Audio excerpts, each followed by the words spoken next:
Hey guys, today I'm going to be showing you how to add a fake snowing effect to your pictures. If you live somewhere like Southern California, like me, where it doesn't snow all too often. So let's get started. So the picture you're going to want to use, you want it to be taken when it was either overcast or in a shadow, because it'll be more believable if there isn't any harsh highlights from the sun, because it's not normally sunny when it's snowing. So to start, we're going to just add a transparent layer by going down to that little page down there, and a little transparent box will come up. So to make that layer black, we're going to go to Edit, Fill, and then on the Contents drop-down box, make sure black is selected, and then you're going to press OK. So now that your picture is totally black, we're going to want to add some snowflakes. So you're going to go to Filter, Noise, Add Noise, and then you're going to put that slider up to around 150 and make sure Gaussian and monochromatic are selected.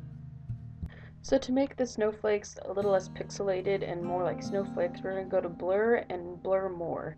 And then I'll just add a little bit of, more of a blur so it doesn't look as fake.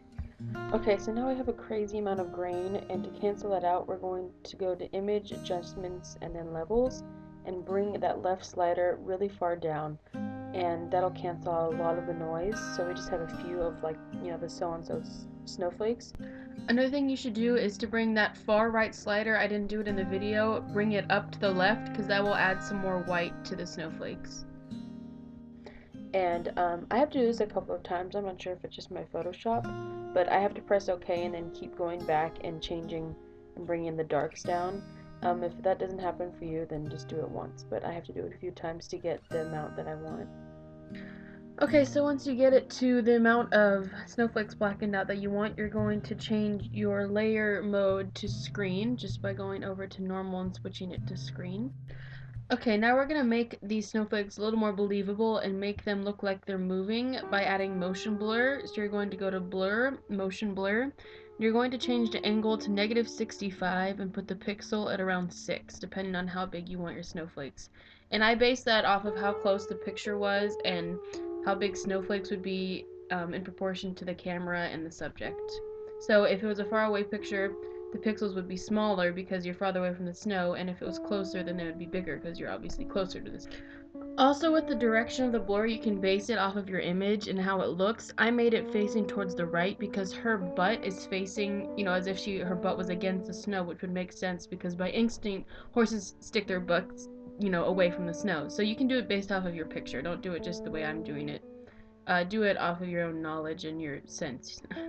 Alright, so now we're going to add more snow, and we're going to duplicate this layer by going right click, duplicate layer, and press OK. Okay, so now to even out the direction of the snowflakes, we're going to go to Edit, and then go down to Transform, and then go to Rotate 180. So that way you have an even amount of direction of snowflakes. So now you'll see that evens that out quite a bit. Okay, so now to make the snowflakes look a little more crystal-like and snowflake-like, we're going to go to Filter, Pixelate, and then go to Crystallize. And once again, you can use your own judgment to pick how big you want to make the crystals. I just kept mine around 10, and you can make it, really big, really small, depending on, where your pictures and everything. But I think I did it around 10, and that gave it a more, snowflakey effect. Alright, so now we're going to add a motion blur to this layer too by going to Filter, Blur, and Motion Blur. And this time we're going to make the pixels a little bit bigger. And this is just to amplify the movement of the snowflakes. And since these are technically the bigger, more crystallized snowflakes in the first layer. So switch it to, based off your judgment. I did around 16 and press OK. So now we want just one layer of all these snowflakes. So we're going to right click on our top layer and click Merge Down. So now you should just have one layer 1, not a layer 1 and a layer copy.